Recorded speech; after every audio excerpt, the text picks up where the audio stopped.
This is something that happened when I was fresh out of college, working my first real job. I'd done several college internships before, but this was the job I had really wanted. It was in a different state and a completely new city. The interview process had been intense, but it was a career I was passionate about, and I felt ready, even though I knew the jobs were competitive. I wasn't the only one hired either. The company brought in 5 new employees for our department. Most of us were fresh out of school. We all knew we'd have to work our way up the ladder, and I expected things to get a little competitive. My approach was simple: control what I could, work hard, and stay focused. The company helped new hires find housing since it was common for employees to relocate. After getting the job, I agreed to move into an apartment and become roommates with a coworker. That coworker was a guy named Derek. First, he seemed pretty normal. Maybe a little selfish and greedy, but nothing alarming. He just struck me as one of those guys who was always looking out for himself.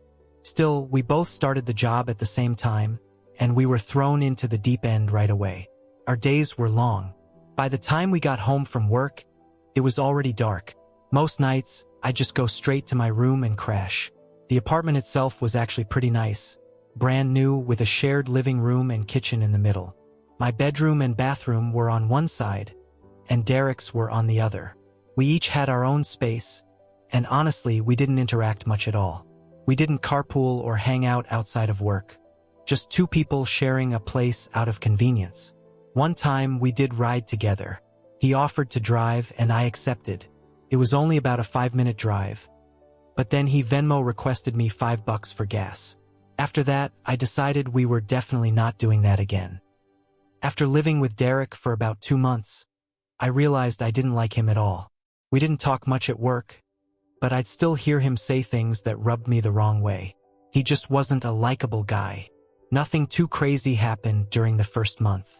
Despite not getting along, we were both doing a good job at work. I was proud of my performance. I'd get there early, stay late, and even bring work home. We had our own folders, files, notebooks, and of course our laptops. Then, one morning, something strange happened. I nearly missed work. I woke up late, about 15 minutes later than usual. My phone was completely dead. What confused me was that I never slept through alarms. I always charged my phone overnight. Something just felt off. I was sure that I had plugged my phone in to charge when I went to bed. I did that every single night without fail. Still, I figured maybe I had somehow forgotten that time. I scrambled to get to work and, thankfully, I was still on time. But then, several days later, something even stranger happened. I woke up to my alarm going off, but it was going off at the exact time I was supposed to be leaving for work. I had no time to get ready at all. I rushed around like a maniac and barely made it out the door in time. Later that day, I started thinking about how something like that could even happen. I had plugged in my phone, like always. I had set the alarm for the same time I always did. So why would it suddenly go off an hour late? Or had I slept through it? That didn't make sense either. I wasn't a deep sleeper. That's when the thought crossed my mind, maybe Derek was messing with my phone. Maybe he was trying to sabotage me, trying to get me fired or make me look bad. Phones don't just randomly delay alarms. It didn't add up. That night, when we were both home from work, I brought it up to Derek. I didn't accuse him directly, but I told him something weird had been happening with my alarm. I said it didn't make any sense. His response really pissed me off. He just shrugged and said, "I don't know, man. That's your problem. Learn how to wake up on time. Maybe you shouldn't even be working here." A few more days passed without anything strange happening. But then, one morning, I woke up to find all of my work files scattered across the floor. They had been inside my folder the night before, organized and ready for the next day. Now, they were completely out of order. I had to rush to reorganize everything, and it nearly made me late again. That was it. I knew Derek was messing with me. Sure, maybe the folder had fallen off the edge of the desk on its own, but the papers were way too jumbled for that. It looked like someone had actually gone through them. So that evening, after work, I confronted Derek. I told him to stop messing with me. He just laughed and said I was a disorganized slob and that I was crazy for accusing him. I didn't know what to do. I couldn't report him to work because I had no solid proof. And I knew that if I did, Derek would probably twist the story and make something up about me. Instead, I decided to take steps to protect myself. I couldn't stay up all night to catch him. I needed sleep for work, and I couldn't install a lock on my bedroom door either. The apartment didn't allow it, and for some reason, the bedroom doors didn't come with locks. Only the bathrooms did, which made no sense. So I did the only thing I could think of. I started sleeping with my phone under my pillow. That way, if Derek tried to grab it, I would wake up. That was the idea. I also started hiding my work files in my room, tucked away where Derek couldn't easily find them. One night, I even stayed up about an hour later than usual, pretending to be asleep, just to see if I could catch him in the act. But nothing happened that night. For about a week, things were quiet. No missing alarms, no messed up files. I started to think maybe Derek had stopped. Or maybe I had been wrong about him altogether. Then one night, Derek really crossed the line. I woke up and discovered that my work laptop had been unplugged. The battery was completely dead. My work clothes, my suit and tie were all wrinkled and shoved into the corner of my room like someone had deliberately crumpled them up. I was furious. I stormed out into the kitchen area and started yelling at him. I asked him what the hell he was doing, why he was messing with my stuff. He denied everything. Then, with the most smug look on his face, he just walked away back to his room and said, "I don't care." I threatened to report him. He just laughed and said, "No one's going to believe you. You're delusional." I was shaking with rage. Luckily, I had another outfit I could wear for work, and I was able to plug in my laptop and get just enough charge before heading out the door. But it was obvious now Derek was trying to sabotage me. Maybe he wanted me to quit. Maybe he wanted me to get fired. Or maybe he just hated me for some reason. Either way, I wanted to get out of that apartment. Badly.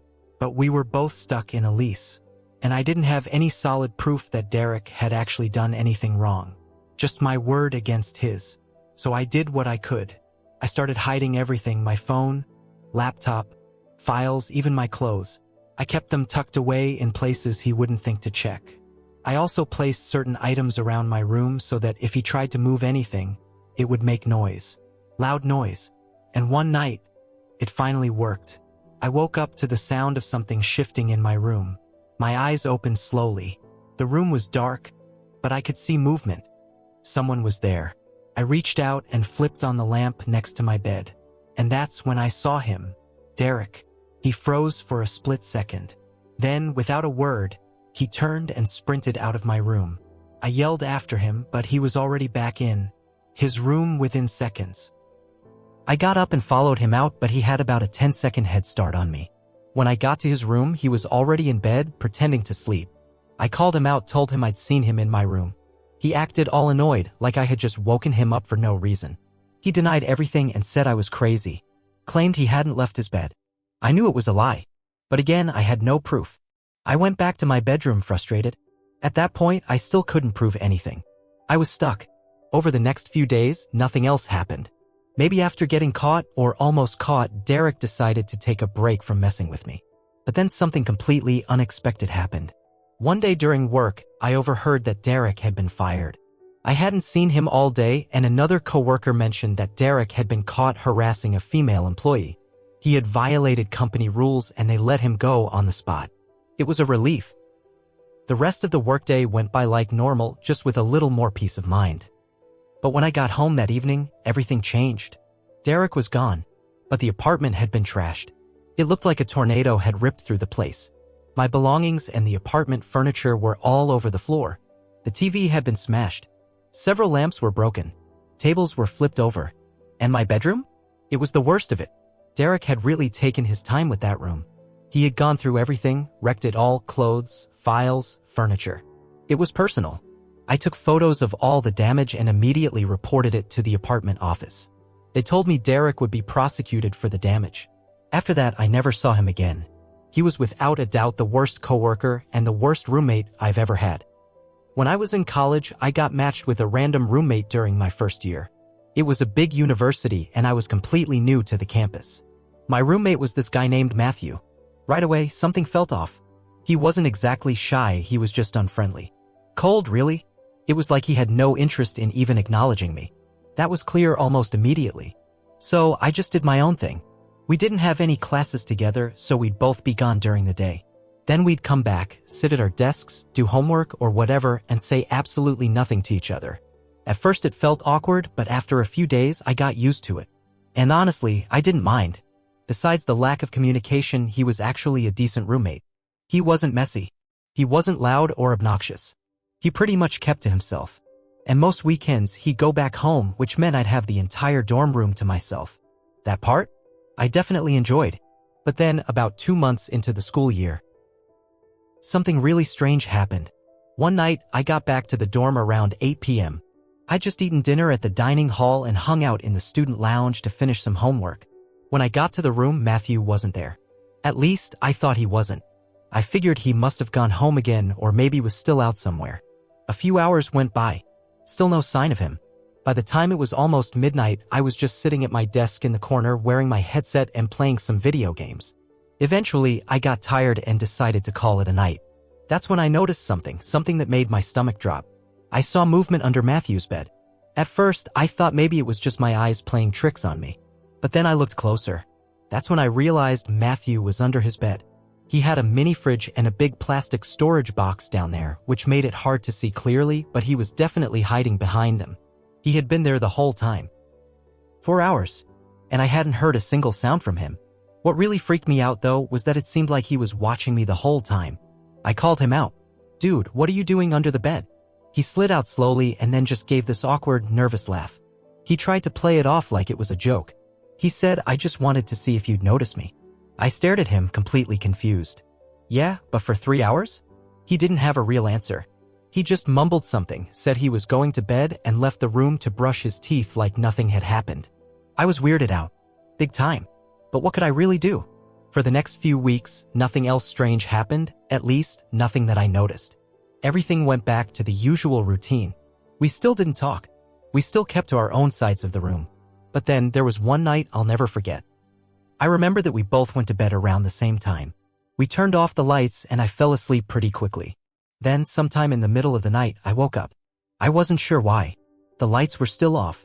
The room was completely quiet. But something felt off. I had this strong sense that I was being watched. My eyes slowly started to adjust to the dark. And as I turned over in bed to get more comfortable, I saw him. Matthew was standing right there, just a couple feet from my bed. And he was holding something. It looked like a hammer. He was gripping it with both hands and sort of holding it up like he was about to use it. I jolted backward in bed, startled. My heart was pounding in my chest. As soon as I reacted, he moved away, back toward his side of the room. "What are you doing?" I asked, my voice shaking. He looked at me calmly and said, "Just fixing my bed." "Fixing your bed?" I said. "It's the middle of the night." He replied, "There's a loose nail. I was trying to fix it quietly without waking you up." I didn't believe it for a second. Then he said that he thought he might have woken me up, so he came over to check. I just said okay and tried to act normal. Because, honestly, this guy had a hammer in his hands. I didn't want to make him angry. He said sorry, put the hammer down, and climbed into bed. I couldn't fall asleep after that. Not for the longest time. If on the slightest chance what he was saying was true, then why the hell would he be hammering away in the pitch dark? The next morning, I went and requested to move out. I wanted my own dorm room, away from Matthew. But those things take time, so I had no choice but to continue living with him for a while longer. I should have reported him. I know that now. But at the time, I didn't know what his deal was. I just wanted to stay out of his way. For the next few nights, everything was fine. Quiet. Normal. Then, much sooner than I expected, I was granted a new room. So, one day when Matthew was gone, I packed up all my stuff and moved out. I never saw him again. My name is Amelia, and I have a very scary experience that I would like to share. It all started about 3 years ago when I moved into a new apartment. I needed a roommate to help afford the rent, so I found this girl named Sarah on Craigslist to live with me. She was the same age as me and seemed pretty nice at first. Our apartment wasn't in the best part of town, and the place itself wasn't that great either. We had a 12-month lease, and about a month in, I was fortunate enough to get a much better job. I was making decent money now, and I couldn't wait for the lease to be up so I could get my own place. I would also be able to find somewhere a little nicer. Sarah was overall a decent roommate. She worked at a gas station in town, but some of her friends seemed kind of sketchy. They'd come over here and there. Sarah and I didn't really become close friends, but we were friendly enough with each other. I remember one point when Sarah got fired from her job. After that, I'd see her around the apartment all the time. When I asked her about it, she said she'd gotten fired about a month ago. I told her I was sorry and hoped she'd find another job soon. Then, a while after that, one night I was home by myself. Sarah was gone. It wasn't unusual and I didn't really know or care where she was. But when it started getting late, I got a text message from her asking if I could give her a ride. I asked her where she was. She called me when I responded, and when I picked up, she was crying. She said that I needed to come and get her right now. I asked her what was going on, and she said she didn't know where she was and that she was stranded. She then told me she would send me her location. So she sent it to me from her phone. When I looked at it, it appeared as though she was in a park by a lake. I told her I would come and get her and asked why she was there and what had happened. Between sobs, she explained that she was on her way to her new job, but her car broke down. She said she got out to walk but then got lost. That was all she gave me. I hadn't known she had gotten a new job, and she clearly seemed very emotional. I wasn't sure exactly what was going on, but I figured I should help her out. So, I got in my car and began driving to the location. It wasn't far, only about 5 minutes away, but I had never been to that park before. It was off a quiet road, and when I entered and got to the parking lot, it was completely empty and very dark. There were just a couple of dim streetlights in the far corners of the lot. Past the parking lot, there were a few trails, but I couldn't see much. Most of them led into the woods. I called Sarah again and asked where exactly she was in the park. She told me she'd gone down the path pretty far and got lost. I was starting to get annoyed. I was looking at her location on the phone, and while I wasn't sure if it was 100% accurate, it seemed like she was farther in. The driver of the car, a woman, rolled down her window just enough to speak to me. She asked what was going on, and I told her I'd been chased by 2 men and I was on the phone with the cops. She noticed I had scraped my leg. I looked down and saw it was bleeding from when the men had tackled me on the path. I hadn't even realized it until then. Feeling a little braver after talking to the woman, I told her where my car was and said I was going to try to get to it. I ran for my car, my heart pounding, but thankfully I made it there without seeing the men. Once inside, I locked the doors and wasted no time driving away. But I knew the men were probably still nearby. When the police arrived at the park, they went in and found my roommate Sarah, who was still there. They also located the 2 men. It turns out it was all a setup. Sarah wasn't lost and she wasn't hysterical like she'd led me to believe. She was actually friends with the 2 men, and she lured me out there so the 3 of them could rob me. She knew that I was making a lot more money than she was, and the 2 men were friends of hers from buying and selling drugs. The men and Sarah all had illegal drugs on them, which they got charged for. However, the robbery charges were dropped, which made me furious. I haven't seen Sarah since then, and she got evicted from the apartment. I just hope I never have to cross paths with her or her friends again. Something really crazy happened when I was in college. During my freshman year, I was paired with another girl to live within the dorms. We were supposed to be roommates and share what was a pretty standard dorm room. I met her on moving day and she seemed all right. Her name was Sydney, and overall I didn't know much about her. We only briefly talked that first day and she seemed to be gone a lot for the next few days. I had some classes and other stuff, but even when I was back at the dorm I didn't see her much. Finally, when she got back from her classes on like the 2nd or 3rd day, I talked with her for about 10 or 20 minutes to get to know her. She seemed fairly uninterested, but overall she wasn't rude or anything. For the next couple of weeks, she would be gone all the time. She would pretty much just get back really late and then go to sleep. Most of the time, she would get back after I was already asleep. I would only know she was back because I would either wake up when she got back, or I would get up the next morning and she would still be sleeping. Then one day, I came back from my classes and all of Sydney's stuff was just gone. It was like she had completely moved out. I figured that maybe she had dropped out of school or something. She hadn't said anything to me at all. Maybe she had gotten another room. I didn't know anything about it. But we had exchanged numbers when we first met, so I texted her. Her not responding to my text made me feel a bit relieved. I was finally getting the space to myself that I'd wanted. I had been pretty much on my own for the past several months, and it was nice. I rearranged the room, added some new furniture, and made it my own. It felt like a real home for the rest of the semester. I had the entire room to myself, and I was happy about it. Fast forward to almost the end of the school year, around April, and things took a very unexpected turn. One night, I was woken up in the middle of the night by the sound of my door opening. I was completely freaked out. I was sure I had locked the door before going to bed, and it was pitch dark, so I couldn't see who it was. I turned over and saw a figure entering my room, but I couldn't make out who it was. My heart was racing, and I was terrified. Then the lights suddenly flicked on. To my absolute shock, it was Sydney standing there. I could barely believe my eyes. She looked at me and said, "What the hell did you do to the room?" I was speechless. I barely managed to ask, "Where were you the last 6 months?" Sydney had a backpack and several bags with her, looking like she had just moved back in. She responded, as if it was the most obvious thing in the world, saying, "I was at my boyfriend's." Duh. I was taken aback. I had no idea she even had a boyfriend, and she had never responded to my texts asking what happened. I told her that I had texted her, but she said she must not have received them. Without missing a beat, she started unpacking her things right there. I had to move all my stuff back to my side of the room. I was so mad. Even though it was so late in the school year, I immediately requested a new room. The next day, I was able to get one fairly quickly. As it turned out, Sydney had never dropped out of school. She still had a key to the room, and she'd been living with her boyfriend the entire time. When they broke up, she just moved back in right in the middle of the night without any warning. Later, I found out that she had failed 8 classes and eventually dropped out anyway. It was scary though, the way she just walked into my room out of nowhere as if nothing had changed. That moment stuck with me for a long time. When I was in college during my junior year, I lived in a house with a guy named Sam. We had met the year prior during a class project.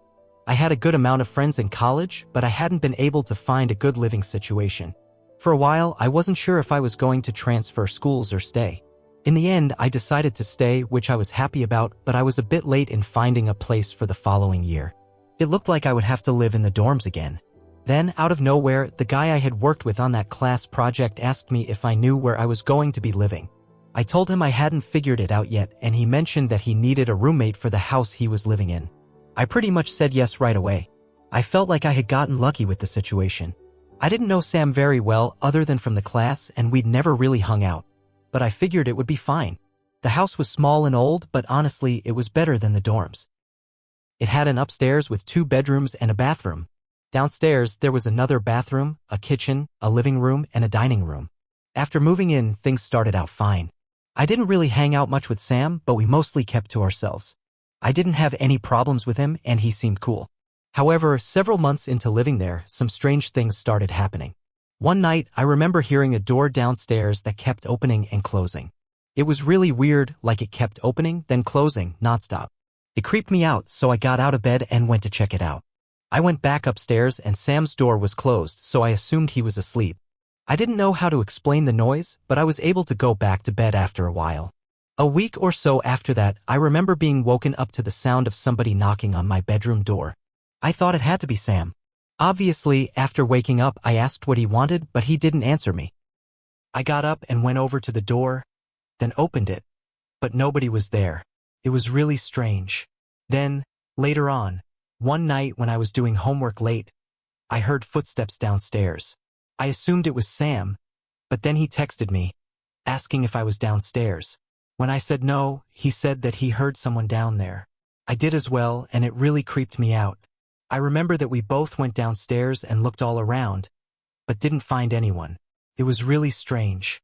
We even considered calling the police, but decided not to. Some really weird things had been happening around the house. I talked with Sam about it for a while, and he claimed that he had heard some strange things too. But then, things got even worse. One night, I heard a loud banging on my bedroom door. It was like somebody was trying to break the door down. I didn't want to open it, but it wasn't locked or anything. After it stopped, things went quiet for a while. I finally went over and looked. When I opened the door, nobody was there. It was really strange.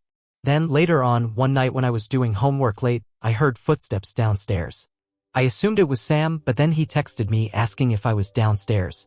When I said no, he said that he heard someone down there. I did as well, and it really creeped me out. I remember that we both went downstairs and looked all around, but didn't find anyone. It was really strange. We even considered calling the police, but decided not to. Some really weird things had been happening around the house. I talked with Sam about it for a while, and he claimed that he had heard some strange things too. But then things got even worse. One night, I heard a loud banging on my bedroom door. It was like somebody was trying to break the door down. I didn't want to open it, but it wasn't locked or anything. After it stopped, things went quiet for a while. I finally went over and looked. When I opened the door, nobody was there. It was very strange how all these weird things were happening. I didn't even want to live in the house anymore. Then, one night, shortly after that, I got added on Snapchat by a guy from our school. I knew him because he was friends with Sam, but I wasn't really friends with him, but after adding him back, he texted me and asked if strange things were happening in our house. I said yes. The guy then told me that it was all Sam. He said that Sam had told him how he pretended to make the house all scary. He did it because he thought it was funny and he didn't like me. He also hoped that I would get scared and move out. Apparently, this guy had had a falling out with Sam for some reason and they were no longer friends. So now, this guy wanted me to know the truth. He also said that he had even helped Sam once. I think it was the time when we both heard somebody downstairs. Anyways, I was shocked to hear it and I wasn't sure if I should feel better or worse about it. I decided to confront Sam about it the next day. At first, he denied it. Then, he tried to play it off as a joke. We argued briefly and then we went our separate ways. For the rest of the time that I lived there, I barely spoke to Sam at all. But also, nothing else strange happened.